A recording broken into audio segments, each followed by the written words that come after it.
और मोतिहारी के साथ ही विगत दिनों में अपने जिला में जो एकजुटता दिखाई है उसके लिए मैं पूरे बिहार राज्य उन्हें धन्यवाद देता हूँ और मैं उन्हें आश्वस्त करता हूँ कि पूरे बिहार राज्य व्यवहार न्यायालय कर्मचारी संघ आपके साथ है और रहेगा। साथियों, कल हमारे व्हाट्सएप पर एक औरवल के साथी के द्वारा मैसेज किया गया कि उनके मुख्य न्याय दंडाधिकारी के द्वारा यह आदेश निर्गत किया गया है कि कोई भी कर्मी एक्स्ट्रा में पैसे मांगते हुए पकड़े जाएंगे तो उसकी सूचना व्हाट्सएप नंबर इतने पर दी जाएगी। आज हम इस बात को निर्णय लेने के लिए हम आए थे कि अगर उपस्थिति होती तो मैं माननीय उच्च न्यायालय को एक कड़ा संदेश देता कि हमारी कम उपस्थिति है, फिर भी मैंने अपने दायित्व का निर्वहन कर रहा हूं,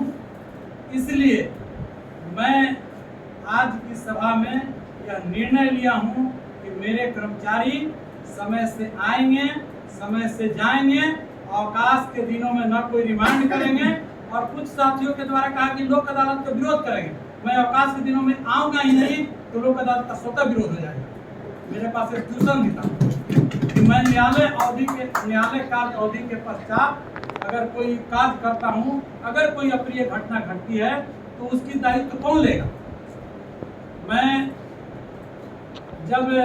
एपी शाही जब संघ हमारे अश्वनी जी जनरल सेक्रेटरी हुआ करते थे तो मैंने माननीय उच्च न्यायालय को एक पत्र लिखा था कि हम रिमांड कराने जाते हैं और पदाधिकारियों का आवास न्यायालय परिसर से दूर हुआ करता है। हमारा अभिलेख लेकर कर्मी जाते हैं, आपराधिक तत्व के को रिमांड कराने की व्यवस्था है, कोई हमारा रिकॉर्ड के साथ छेड़छाड़ कर दी जाएगी, कुछ हमारे महिला कर्मी जाते हैं उनके साथ कोई अप्रिय घटना हो जाएगी तो उसका दायित्व कौन लेगा। तो माननीय मुख्य न्यायाधीश एपी शाही द्वारा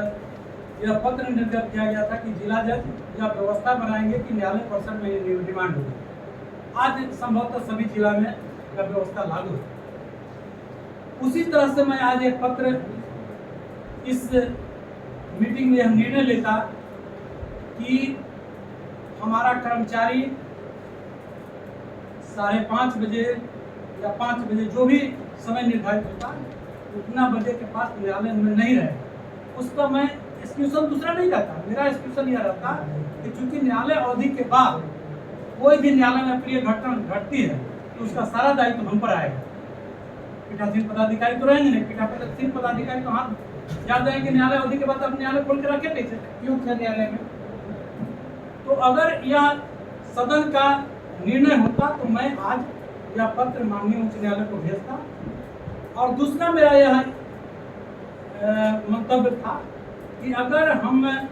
प्रभारी के रूप में किसी दूसरे न्यायालय का कार्य करते हैं